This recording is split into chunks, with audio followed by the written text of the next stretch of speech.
Let's take a look at the math.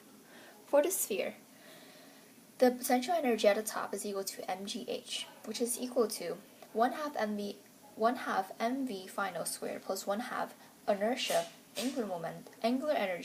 angular velocity final squared. This is the conservation of energy equation.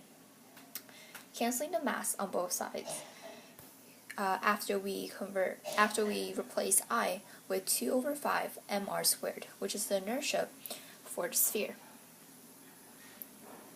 After we cancel the m, we're left with gh equals 1/2 vf v final squared plus 2/10 v squared. We notice that the radius also cancels out. So the final velocity for the sphere would be square root of 10/7 gh. Now let's take a look at the cube.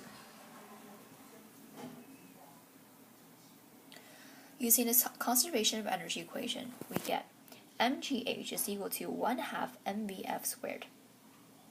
So solving for vf, we get velocity final, is equal to the square root of 2gh.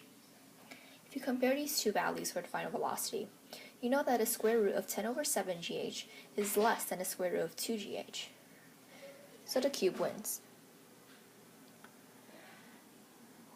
The reason for this is, for rolling objects, the larger moment of inertia will require more energy to rotate.